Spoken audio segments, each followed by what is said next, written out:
Bueno, quiero que abramos la Biblia en Mateo 4. Bueno, pues estamos hablando acerca del crecimiento, ¿verdad? Como principio para guerra espiritual. Y pues otra vez lo menciono.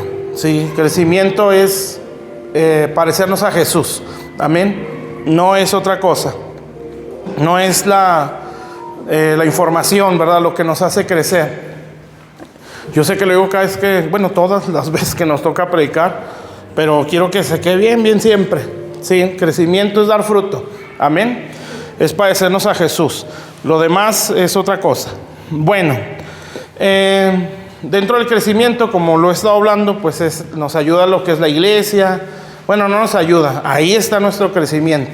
Sí, y dentro de eso pues está lo que es paternidad espiritual, que eso pues bueno, ya se habló en las otras enseñanzas, pero hoy quiero empezar a hablar sobre la batalla personal, ¿sí? Para poder crecer, que era lo que también mencionaba desde el principio.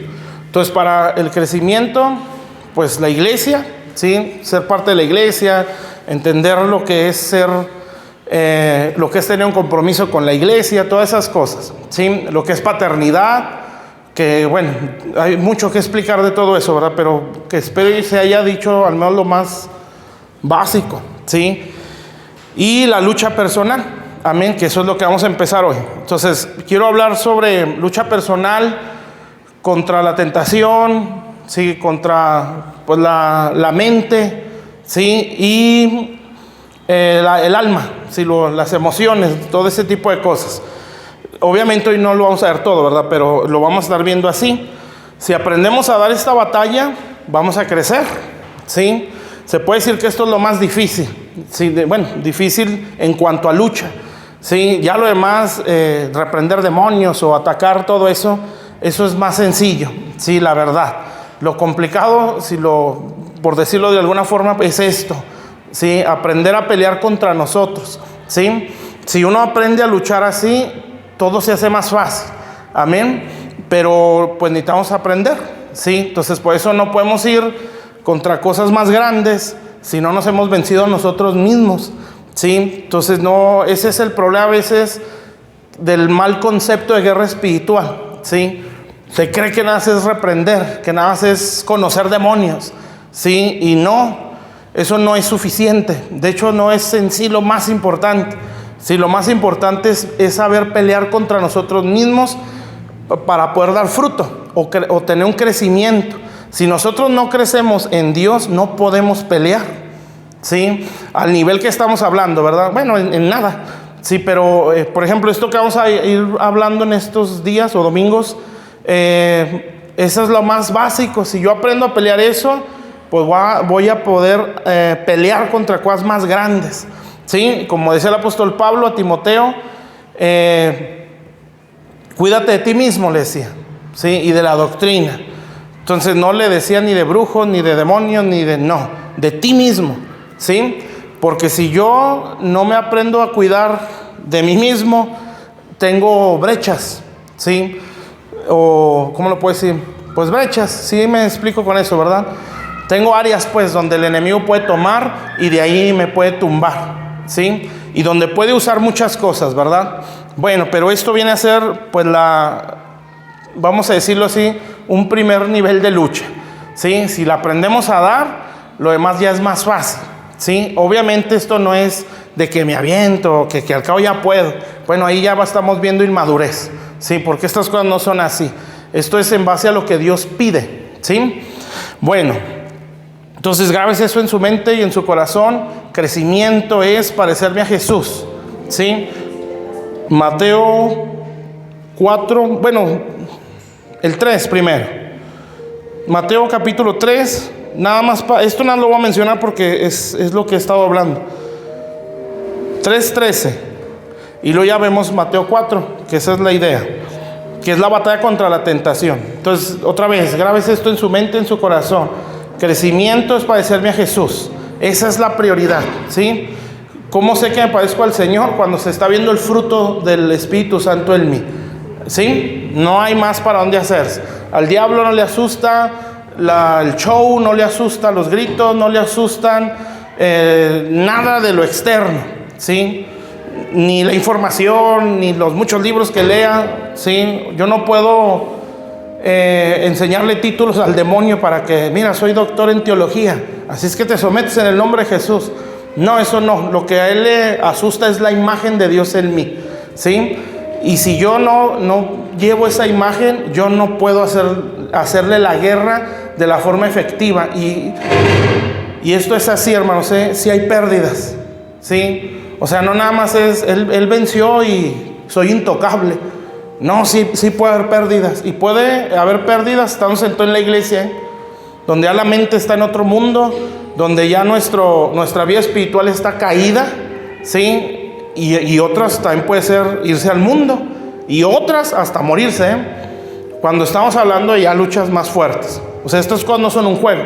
Precisamente por eso se nos tiene que preparar, o tenemos que aprender, y tenemos que enfocarnos bien, carácter, mentalidad, ¿sí? Conducta, amén, ¿sí? Por eso usted se fija, bueno, hasta donde tengo memoria, no recuerdo haber hablado alguna vez el espíritu fulano, sus características, y no que no esté mal, perdón, no que esté mal eso, está bien, ¿sí?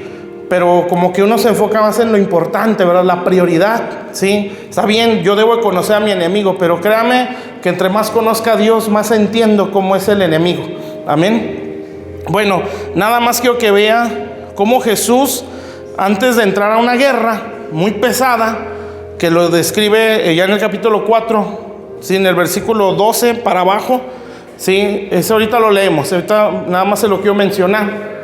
Dice que entró a lugares en tinieblas y en sombras de muerte, dice ahí, ¿sí? Y que luz resplandeció cuando Él llegó. Entonces, ¿qué entendemos por tinieblas y sombras de muerte? Pues que estaba sentado el diablo ahí, ¿sí? Que toda la gente que ahí vivía, pues todos estaban bajo tinieblas, bajo opresión, o eran esclavos, ¿sí? Del enemigo. Y ahí los tenía el diablo, amén. Cuando el Señor se presenta a ese lugar, que es Neftalí, Zabulón, Capernaum, bueno, he mencionado varias ciudades.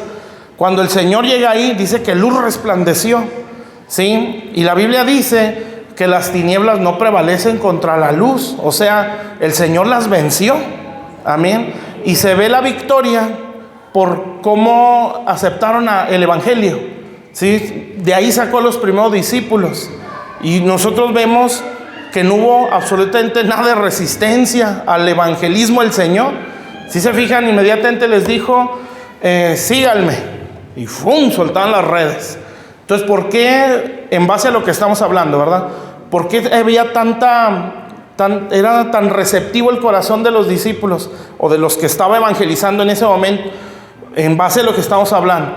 Por la libertad que había, no había tinieblas, ¿sí? Entonces, ¿por qué a veces está duro la persona? Pues porque hay tinieblas, ¿sí? Y esas tinieblas tienen que disiparse, amén. Pero se disipan siendo luz, o sea, nosotros siendo luz, para que se disipe la tiniebla. Entonces, ¿en qué me tengo que enfocar? Pues en ser luz. Y la Biblia dice, ¿cómo somos luz? ¿Sí? Según Mateo 5 dice que por nuestras buenas obras, ¿sí? Hablando del testimonio o de la conducta. ¿Sí me estoy explicando? Bueno, entonces, para esa guerra, a ese nivel que hizo el Señor, que no fue un alma la que iba a liberar, eran regiones o ciudades, ¿sí? Que vieron luz cuando Él llegó. Bueno, hay cosas detrás de, ¿sí? Una de ellas, pues, es el guardar los principios, ¿verdad? ¿Cuál era el principio aquí? Pues el reconocer autoridad, ¿sí? El respetar esa autoridad, no brincar esa autoridad, ¿sí? Eso también hay que grabárnoslo aquí, ¿sí? Yo he visto gente que se quiere meter o se mete en cosas así y no sabe respetar a sus autoridades, y yo las he visto caer, ¿sí? Y sí caen. Hay gente de esas en el mundo ahorita. Otros todos embotados en confusión y creyendo cosas que no son, amén. Entonces, ¿por qué? Porque sí hay pérdidas, sí, esto es una guerra, mis hermanos, sí, y es real, amén. Entonces sí se puede perder si no hago las cosas correctamente. Por eso Dios me dice, ¿cómo? Sí, para que esto sea efectivo. Amén. Porque el que puso las leyes de esta guerra es Dios, ¿sí? Y el diablo las conoce y las tiene que respetar también él. Bueno, entonces del capítulo 3, versículo 13. Nada, lo leo rápido. Dice: entonces Jesús vino de Galilea a Juan al Jordán para ser bautizados por él. Mas Juan se le oponía diciendo: yo necesito ser... Bueno, vamos más abajo, cuando empieza a hablar el Señor. Versículo 15. Dice: pero Jesús le respondió: deja ahora, porque así conviene que cumplamos toda justicia. Y entonces le dejó. Entonces, ¿qué está haciendo el Señor? El Señor está cumpliendo principios o justicia, ¿sí? En este caso, ¿qué justicia estaba respetando el Señor? La autoridad que tenía Juan, ¿sí? Juan era el que tenía la autoridad en todo Israel, la autoridad de Dios, ¿sí?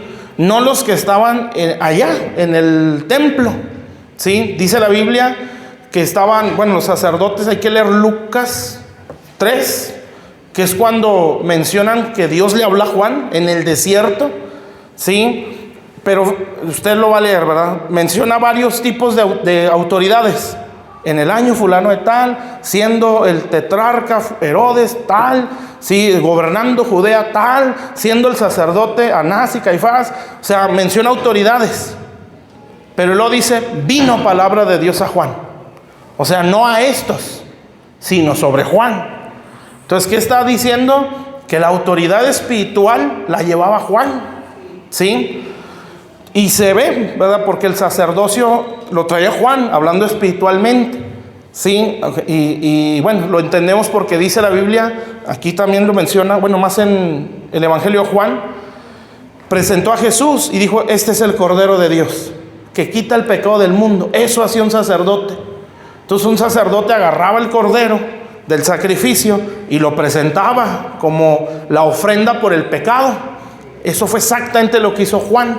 Sí, Juan pues dice: este es el cordero, presentando a Jesús, la ofrenda para el pecado.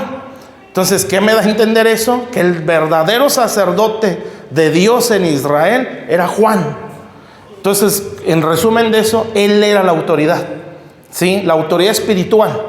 Porque si no hubiera sido así, Jesús hubiera ido a Anás, a Caifás, ¿sí? o alguno de otros del gobierno en aquel tiempo. Pero no lo hizo, él fue a Juan. Y entonces Jesús dijo la razón por la que fue: porque así cumplimos justicia, ¿sí? Entonces, siendo Dios, ¿por qué no brincó a Juan? ¿Sí? ¿Por qué simplemente dice: bueno, pues yo soy el Hijo de Dios, ya es mi tiempo, el Padre ya me está enviando, ¿para qué necesito a Juan? Porque hay principios, ¿sí? Que ni Jesús quebró. Bueno, no por ser Dios. Bueno, de hecho, ni el Padre los quebranta, siendo que Él mismo los estableció. ¿Sí me está explicando bien? Entonces, Jesús respetó ese principio, ¿sí? Es lo que hemos estado hablando en las enseñanzas anteriores. Son principios, ¿sí? ¿Qué principio es aquí? Reconocer autoridad, ¿sí? Entender quién era el que realmente llevaba la autoridad. Aunque en Jesús sí va a haber una gloria más grande, ¿sí? En cuanto a manifestación, ¿verdad? Entonces, pero ¿qué es la diferencia? ¿Sí? Y esto lo voy a mencionar muchas veces, ¿sí? No es lo que me garantiza autoridad, no necesariamente es una manifestación sobrenatural, ¿sí? Que las puede haber y las debe haber, ¿verdad? Porque es parte del mover del Espíritu Santo. Pero no porque haya una manifestación sobrenatural es sinónimo de autoridad espiritual. Por eso yo decía en una de las transmisiones del arca: ¿cuántos milagros registra la Biblia que hizo Juan el Bautista? No hay ni uno. Ni un muerto resucitado, ni un enfermo sanado, ni nada, ni una gripa se ve que echar afuera, ¿sí? No se ve nada. Probablemente los hizo, no sabemos, ¿verdad? Al menos la Biblia no registra ni uno, ¿sí? Porque el énfasis es: trae la autoridad, ¿sí? Independientemente si hay una manifestación o no. Y pues ya leyendo un poquito más, uno entiende por qué traía la autoridad, ¿sí? Pues la Biblia dice que Él habitaba en el desierto, y el desierto siempre habla de pruebas. Entonces este era un hombre muy formado, muy procesado, ¿sí? Entonces, la verdadera autoridad de Dios, Dios la delega a personas formadas o tratadas por Él, ¿sí? En algunos son años, otros, eso ya depende de Dios, ¿sí? Pero a veces son años de proceso, de trato para cambiar la mente. Por ejemplo, en toda la Biblia lo va a ver, ¿eh? No hay un solo hombre que lleve la autoridad de Dios que de pronto aparezca. Bueno, literalmente Elías sí, pero te dice dónde habitaba y eso te explica cómo estuvo todo el rollo. Pero bueno, hay muchas cosas ahí. Pero toda persona que Dios va a establecer en autoridad, siempre la procesó, ¿sí? Y no para que se merezca tener esa autoridad, es para que pueda administrarla, ¿sí? Porque nosotros no merecemos nada, amén. Bueno, sí merecemos algo, el infierno, ¿sí? Por causa de nuestros pecados, pero Él pues nos quitó esa culpa, ¿sí? Pero en cuanto a poder, manifestaciones, autoridad, eso no lo merecemos. Por mucho que suframos, no nos hace merecedores, ¿sí? Eso es algo que Dios usa para formarnos, para poder administrar. ¿Sí está claro eso? Entonces entendemos por administración, ¿verdad? No es mío. Un día me lo van a pedir, ¿sí? Porque yo solo lo administro, no es mío. Amén. Entonces Jesús, pues entendiendo los principios de Dios, dice, aquí hay una autoridad.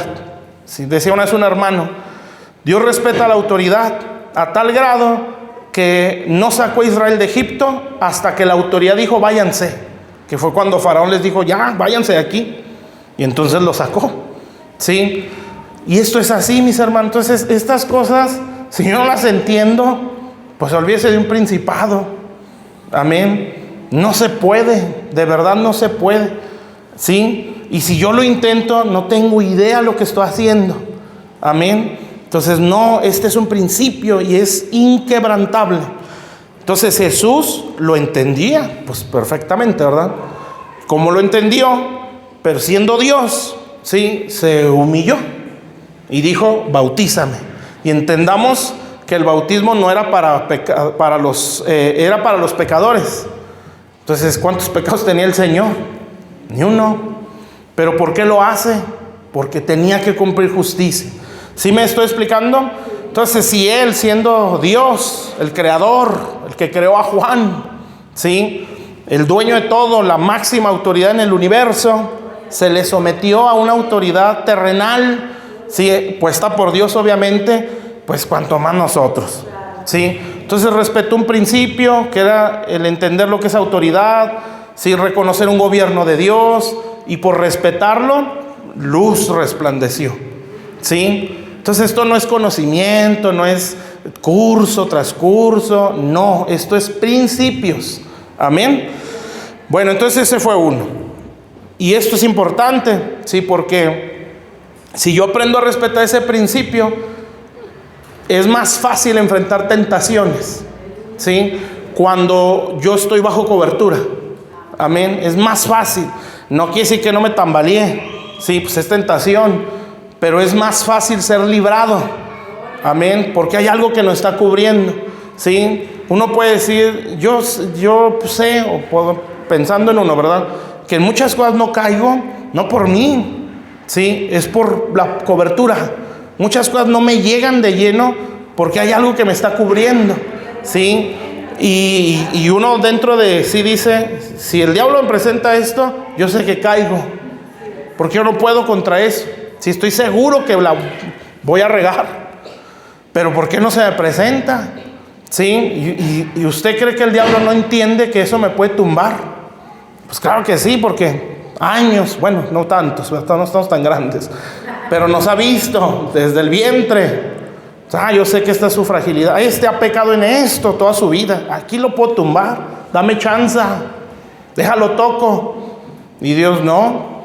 Sí, dardos nada más. Pero no se le va a presentar físicamente. Y si se le presenta, porque entiende lo que es respetar autoridad. No es porque sea mejor.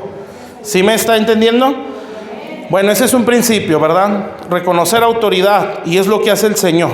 Siempre lo hará usted. Por eso a mí me impresiona mucho el ministerio de Pablo, ¿sí? Es un excelente apostolado. Pero nunca, y esto lo he dicho, yo creo que aquí también, no sé si nada hace en la transmisión, pero nunca se separó de la iglesia de Jerusalén. Sí, nunca. Entonces, ¿quiénes estaban allá? Pues eran los meros jerarcas, los apóstoles del Señor. Entonces, pero Pablo dijo un día: yo he trabajado más que ellos. O sea, en mí se ha visto mucho más gloria. Yo he hecho más que todos ellos. Y lo dice, pero yo no, la gracia de Dios. Pero quiero que vea usted que en toda esa grandeza no dejó de reconocer quiénes eran los apóstoles. Eso es saber cumplir justicia. Entonces, por eso me gusta mucho cómo en el libro de los Hechos Pablo les llevaba ofrendas a los apóstoles en Jerusalén. Como hay otra escritura en Corintios, sí, donde Pablo les dice la ofrenda para los santos, se menciona ahí el subtítulo, y él recolectaba y dice para llevarla a Jerusalén, ¿sí? Entonces, ¿por qué hacía eso Pablo? Pues porque sabía quiénes eran las autoridades, amén, y por eso entiendo la magnitud a la que llegó su apostolado. Nunca los menospreció, ¿sí? Nunca habló como en un desprecio de, no, esos apóstoles viejos, ¿sí? Esos dinosaurios religiosos, ¿verdad? Ahí estuvieron con el Señor, pero no han hecho lo que yo. No han salido de Jerusalén como yo. No, al contrario, les respetaba, ¿sí? Porque esa actitud de honrarlos, ¿sí? Honrarlos con lo que les llevaba, eso era un reconocer la autoridad que ellos tenían. Y pues vemos, por eso les digo, la dimensión de su apostolado. Viajaba y regresaba a Antioquía, donde están sus pastores principales, ¿sí? Entonces, por eso esto es muy importante, amén. No hay que medir la manifestación no es sinónimo de autoridad, ¿sí? Puede que tenga muchas o puede que no, ¿sí? Pero lo que a mí me debe de hacer enfocarme es el proceso que llevó a aquella persona, amén. Jesús lo dijo, ¿verdad? Ustedes harán cosas mayores que yo, ¿sí? O sea, yo las sufrí, pero en ustedes se va a ver algo más grande. Inmediatamente se vio una predicación, 3,000 almas salvas, no iban por panes y peces, arrepentidos. Eso no pasó en Jesús. Y no que Jesús no pudiera, ¿sí? Sino que se quiso ver una gloria más grande en sus discípulos. ¿Sí me está entendiendo, pues? Bueno, entonces es un principio, justicia, reconocer autoridad, ¿sí? Aprender a respetar la autoridad, a no moverse en esas dimensiones si la autoridad no dice ya, ¿sí? Porque siempre, de hecho, bueno, es que me vienen muchas cosas, pero no quiero confundirlo. Cada persona que representa autoridad para mí, autoridad espiritual, ¿verdad? O ministros, pues, ellos marcan tiempos, ¿sí? Para nosotros, amén. Esto es así. Por ejemplo, el Génesis dice, cuando él puso las estrellas en los cielos, ¿sí? Y les dijo, las constelaciones, les dijo a Adán y a Eva, estos les servirán como señal para marcar tiempos, ¿sí? Y luego ya vemos que representan las estrellas ya de una forma espiritual, ¿verdad? Y dice, por ejemplo, Daniel 12, dice que las estrellas o los que predican la justicia a la multitud, o sea, los ministros, resplandecerán como estrellas, dice. Amén. Y luego también habla de los falsos ministros, ya en Judas, creo, donde dice, estos falsos obreros son como estrellas errantes, o sea, que se salieron de órbita o de cobertura. Entonces, ¿qué representa un ministerio? ¿O qué representa una estrella en este caso? Representa un ministerio. ¿Sí? Alguien que Dios puso para guiarme, ¿sí? En la oscuridad, con la enseñanza, ¿verdad? Pero también dice que marcaban tiempos, ¿sí? Entonces, ¿qué quiere decir eso? Bueno, que esas autoridades Dios las puso para eso, marcarnos tiempo. Y yo me puedo sentir muy general, ¿sí? Yo me puedo sentir muy ministro, pero si esa estrella no me está marcando ese tiempo, no es el tiempo de Dios, ¿sí? Mientras, aunque yo tenga las promesas de intergaláctico el ministerio, ¿no? O interplanetario, ¿sí? Iglesias en Marte, iglesias en Saturno, gloria a Dios, pero si el tiempo, aquella estrella no resplandece y dice ya, no me puedo mover. Amén. Aunque el llamado sea más grande, sí, que el que lleva la autoridad, que así debería de ser. Mientras la autoridad Dios no le ponga, por eso dice Gálatas 4, sí, toda esa herencia que tiene el niño está en manos de un tutor, sí. Por muy grande que sea la herencia, mientras sea niño no se la van a dar, sí. Lo dice ahí, hasta el tiempo señalado por el padre. O sea, hay tiempos, pero mientras el padre no determina un tiempo, sí, el tutor no suelta la bendición. Amén. Y hay cosas hasta materiales, hermanos, que están en las manos de una autoridad. Es algo bien tremendo, sí, que si aquel no siente, porque uno, bueno, ya hablando como pastor, uno que más quisiera que nadie sufriera, sí, que nadie batallara, que nadie se enfermara, que nadie padeciera necesidades, que nadie tuviera problemas en su casa, en su familia, en sus trabajos, que todos color de rosa la vida, ¿sí? Pero tristemente para nosotros a veces no es así. Amén.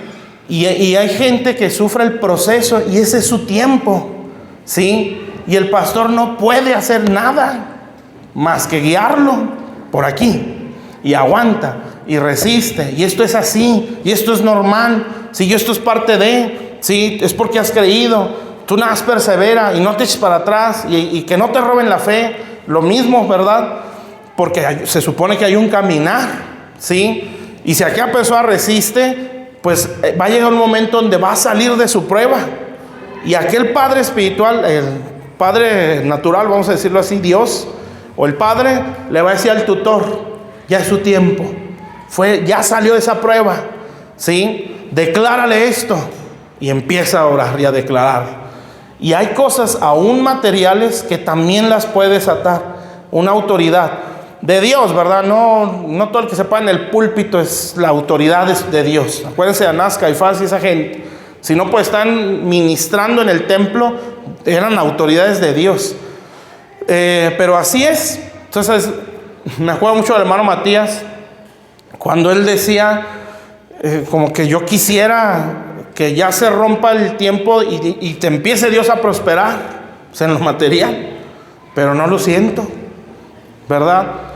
Pero allá había un momento que decía, ahora sí ya puedo declarar, que se desate esa bendición también. Entonces, cuando uno escucha esas oraciones y escucha y ve lo que están predicando, entonces uno empieza a entender, este es un tiempo para eso, ¿sí? Hay una escritura donde habla de Caleb, y ahí dice, bueno, esto yo creo que ya lo he mencionado. Caleb, ya después de que salieron del desierto y fueron conquistando batallas, pues Caleb ya tenía más de 80 años. Y él dice, bueno, a mí me prometió en un monte, que es el monte de Hebrón. Ese en tiempo de cuando Moisés estaba en vida, él me dijo que ese era para mí, le dice a Josué. Y pues le dice José, ¿y sí podrás? Sí. Y él dice, me siento igual de fuerte como cuando me lo prometieron, o sea, 40 años atrás. O sea, tenía demasiada fe. Entonces dice, sí voy. Dijo, no, pues adelante, nomás que ahí hay gigantes. Sí puedo, sí. Total, ya junta su grupo, ¿no?, de guerra.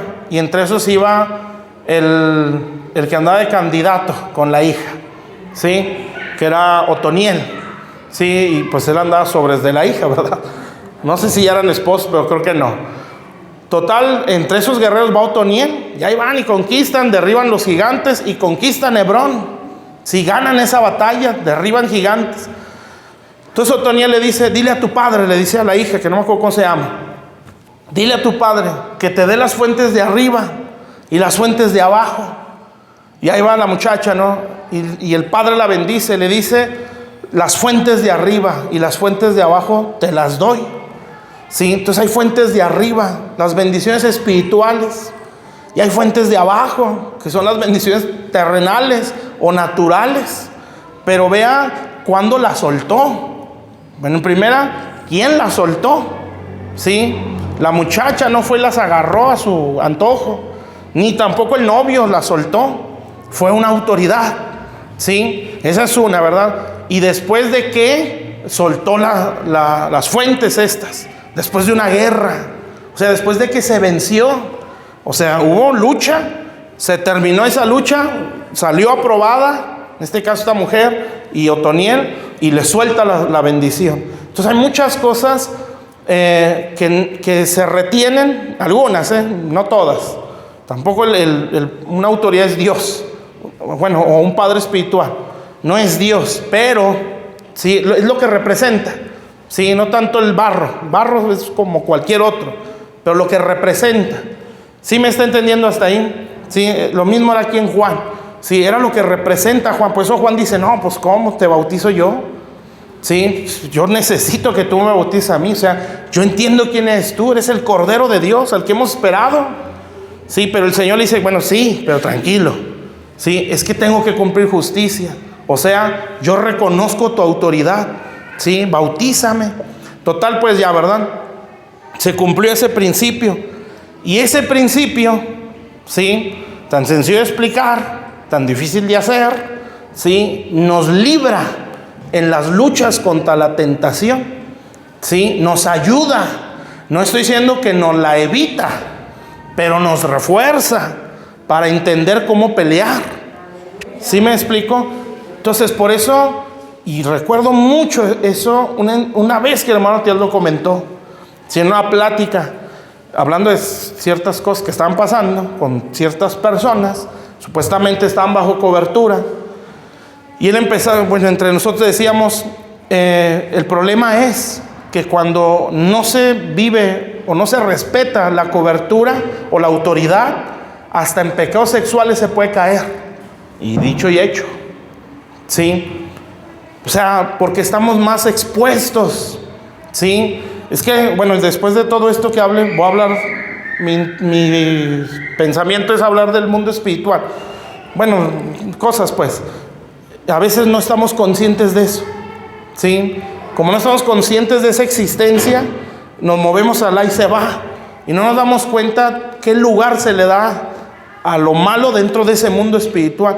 Eso está presente, que yo no lo vea o no lo sienta, no significa que no exista. Amén. Bueno, no va a acabar, obviamente, ¿verdad?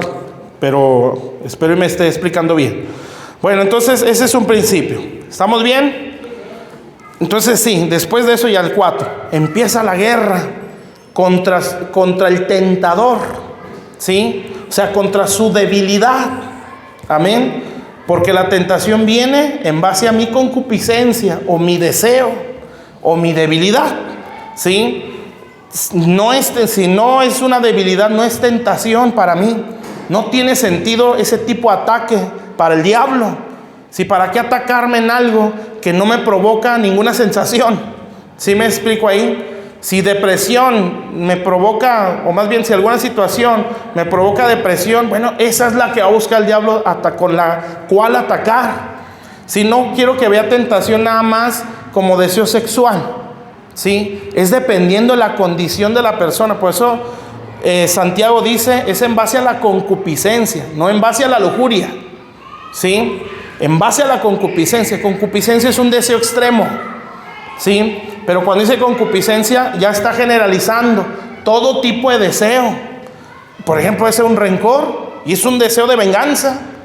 Y ese deseo se me puede presentar una tentación, ¿sí me explico? Para yo tomar venganza. Sí, el deseo de la necesidad, la avaricia, vamos, es un deseo y me van a tentar. Sí, agárralo.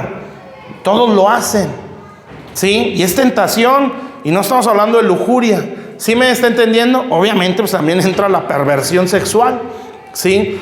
Pero no quiero que encierre nada más tentación con lujuria, deseos sexuales o enojo. No, es todo deseo que esté mal delante de Dios. Entonces, mucho me va a ayudar a vencer mis tentaciones o ese tipo de ataque, la cobertura o el guardar principio, ¿sí? ¿Sí está claro, mis hermanos? Romanos 1 también lo explica un poquito mejor. Bueno, entonces el capítulo 4, nada más lo voy a leer y hasta ahí lo voy a dejar. Fíjese cómo el Señor es tentado en 3 cosas, ¿sí? Y bueno, esas tres cosas son las mismas que menciona el apóstol Juan.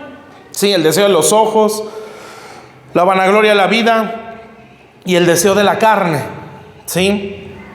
Entonces Juan dice que el mundo pasa y sus deseos, las cosas que están en el mundo, y pum, menciona esas tres: deseo de los ojos, del deseo de la carne y la vanagloria de la vida. ¿Sí? Entonces, ¿qué quiere decir? Que ¿cómo lo puedo explicar? El enemigo más efectivo para tentarnos es el mundo. ¿Sí? El mundo siempre va a presentar una tentación o tentaciones. Amén. Entonces tengo que aprender a pelear contra eso. Pero eso lo vemos el próximo domingo.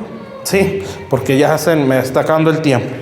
Bueno, hasta aquí le dejo pues. Entonces quédese al menos con esto, ¿verdad? El principio de autoridad. ¿Sí? El principio de reconocer autoridad. Y saber que ahí se me marcan tiempos. ¿Sí? Y que de ahí viene se puede decir como el banderazo del Señor.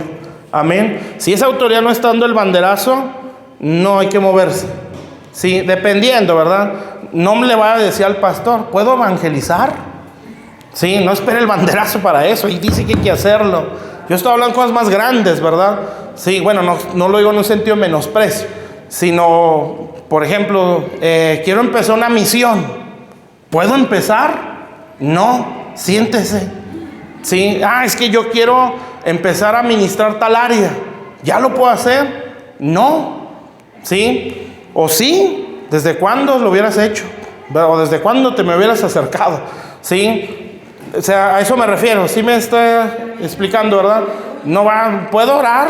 Pues no, por el amor de Dios, ¿verdad? Ore. ¿Desde cuándo lo hubiera hecho? ¿Sí? Bueno, hasta ahí le dejamos pues. Dios les bendiga y